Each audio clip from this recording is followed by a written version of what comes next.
Hello, good morning sir. Sir मैं कह रहा था कि गणित को सर याद कैसे रखें। ये बड़ा मुश्किल होता है गणित को याद रख पाना।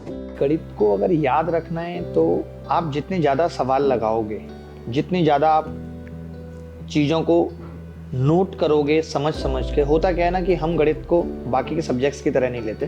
हम क्या करते हैं, गणित हवा में क्लास में पढ़ाई टीचर ने, हमने सोल्यूशन देख लिया, समझ लिया। जब तक खुद से नहीं करोगे तब तक चीज़ें याद नहीं होंगी और बार बार करनी पड़ेंगी। पहले आप जब पहली बार गणित पढ़ रहे हो तो सबसे पहले आप नोट्स बनाओ और उस नोट्स में चीजें ऐड ऑन करते रहो। जब आप एक सवाल पे फंसोगे तो आप अपना नोट्स देख लोगे, दोबारा फिर आप कभी उस सवाल पे फंसोगे ही नहीं। आपको वो चीजें परमानेंटली याद हो जाएंगी। अच्छा, एक चीज और कह रहा था मैं सर कि गणित की प्रैक्टिस कैसे करें या कितनी प्रैक्टिस करें, कितनी प्रैक्टिस जरूरी है। जो आपका पहले सवाल का उत्तर था वही दूसरे सवाल का उत्तर है कि प्रैक्टिस कैसे करें। देखिए, प्रैक्टिस ही एक ऐसा गेम है जो आपको आपकी राहों को आसान बनाएगा। जैसे आप ऐसे समझो कि आप दिल्ली में नए नए ड्राइवर बने हो, आपको हर मोड़ पे रुक रुक के लोगों से पूछना पड़ेगा कि यार किधर मोड़ना है, किधर नहीं मोड़ना। लेकिन जब आप 100 बार 150 बार अगर उन्हीं रोड्स पे कार चला लेते हो तो आपको एक एक रोड रट जाएगा, आपको पता लग जाएगा कहाँ पे जाम होता है, कहाँ पे पुल टूटा हुआ है। सेम गणित का भी फंडा वही है कि आप अगर सिर्फ थॉरम्स याद कर लेते हो और उन पे सवाल नहीं करते हो तो वो थॉरम आपको लंबे समय तक याद भी नहीं रहेंगी। दोनों क्वेश्चंस का यही इंटरकनेक्शन है कि प्रैक्टिस जितनी ज्यादा करोगे, जितनी मैक्सिमम अपने लेवल की प्रैक्टिस करोगे, एक टाइम फिक्स कर लोगे कि भाई मेरे को 8 घंटे अलजेब्रा के 600 सवाल की प्रैक्टिस करनी है किसी दिन टाइम लगा के, तो आपकी गणित अपने आप स्ट्रांग होती चली जाएगी। और प्रैक्टिस करने के लिए जहां से भी सवाल मिले सबसे पहले कोशिश करो कि पिछले 4 साल के सवाल सॉल्व करो। उसके अलावा अभिनय मैथ्स ऐप पे आप देखोगे तो सारे टॉपिक्स की पीडीएफ अवेलेबल है, फ्री अवेलेबल है ऐप पे। तो आप वहां से डाउनलोड करके ऐप को और पीडीएफ डाउनलोड करके प्रैक्टिस कर सकते हो। आंसर्स भी अवेलेबल है।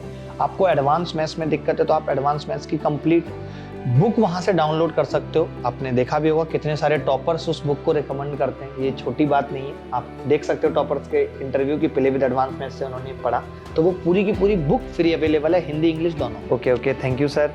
सर मैं एक चीज और जानना चाहता हूँ कि टाइम मैनेज करना, अभी मैं मॉक टेस्ट के अंदर टाइम मैनेज नहीं कर पा रहा तो एग्जाम में कैसे कर पाऊंगा। इसके लिए मेरे को थोड़ा गाइड करते, आप बताते कि मैं टाइम कैसे मैनेज करूं। देखो, टाइम मैनेज ना, एक तो घर पे स्टडी में टाइम मैनेज करना, दूसरा फिर मॉक टेस्ट के अंदर टाइम मैनेज करना, और फाइनली एग्जाम में टाइम मैनेज करना, और एग्जाम क्रैक होने के बाद जिंदगी में भी टाइम मैनेज करना।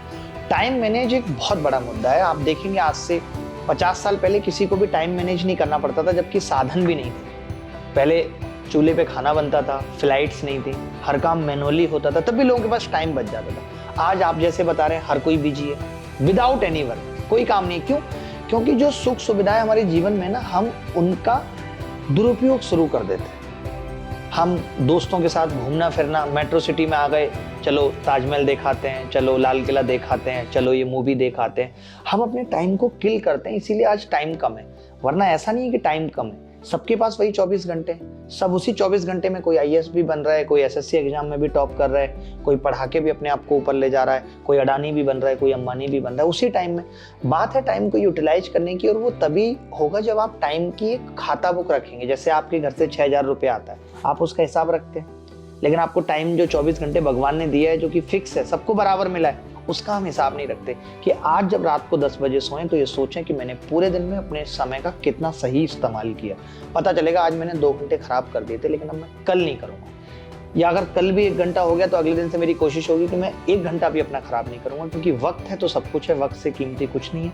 जिसने जीवन में वक्त की कीमत नहीं जानी वो जिंदगी में कुछ नहीं कर सकता, और जिसने वक्त को जान लिया उसने अपना वक्त बदल लिया। अच्छा सर, लास्ट में मैं एक बात पूछना चाह रहा था कि खुद को मोटिवेट कैसे रखें, मतलब पढ़ाई के लिए। बीच बीच में मन होता है कि अब छोड़ देते हैं पढ़ाई करना। देखो, डिमोटिवेट होना, और लोगों को जब हम देखते हैं कि ये सफल हो गया तो हम ना उनके पीछे की कहानी को नहीं जान पाते। हर एक सफल आदमी जो जीवन में सफल हुआ है उसने रातों रात मेहनत की है, उस मेहनत से वो यहाँ तक पहुंचा है।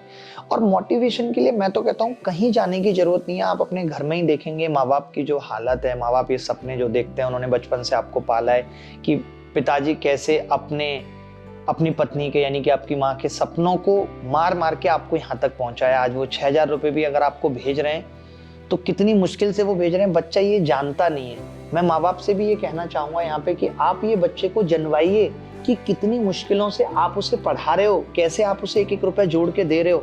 सर आपको अपनी घर की स्थिति से अगर आप अवगत रहेंगे तो आपको किसी मोटिवेशन की जरूरत नहीं है।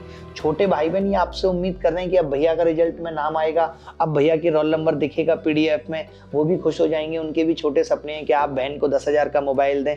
तो हमारे घर की जो गरीबी है, हमारे घर के जो हालात हैं, वो हमारे लिए सबसे बड़ा मोटिवेशन है।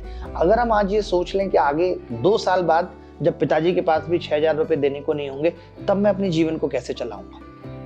या बहुत से लोगों के लिए शादी एक मोटिवेशन हो सकता है कि कल को शादी भी करनी है, तो ये शादी में क्या मैं अब वाइफ के लिए लिपस्टिक या पार्लर पिताजी से पूछ के लेके जाऊंगा, उनसे पैसे लेके, होगा कि नहीं मुश्किल।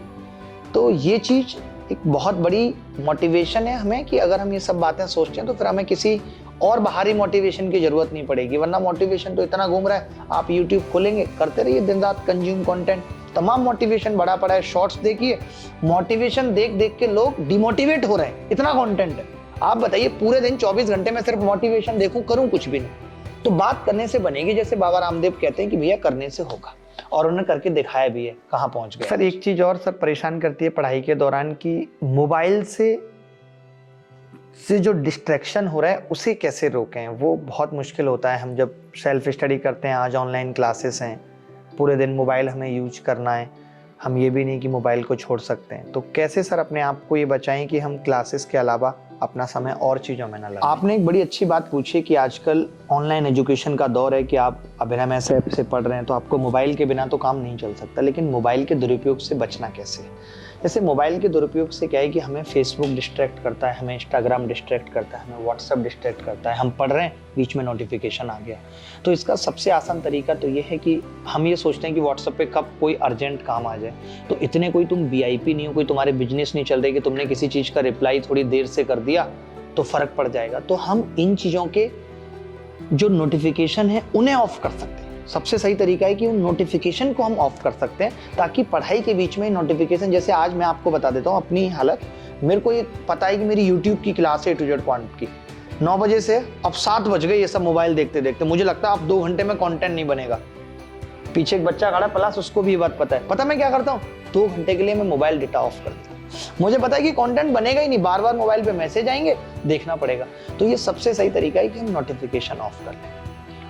और सबसे जरूरी चीज ये भी है, मोबाइल का एडिक्शन तब आपका कम हो सकता है कि आप सोने से 2 घंटे पहले मोबाइल बिल्कुल ना देखें। ये बहुत जरूरी चीज है, क्योंकि हमारे आपके मोबाइल देखने, मैसेज देखने से कोई सत्ता नहीं पलट जा रही है।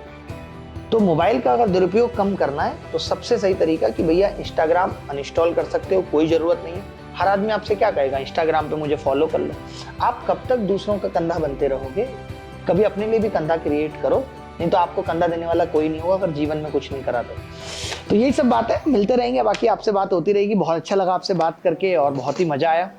और ऐसे ही आपकी तरह बहुत सारे हजारों लाखों बच्चे जो मोबाइल पे देख रहे होंगे, उनके भी यही सब डाउट्स हैं, तो ये सब भी क्लियर होते रहेंगे। तो मिलते हैं, धन्यवाद, थैंक यू वेरी मच। बहुत अच्छा लगा सर आपने बताया।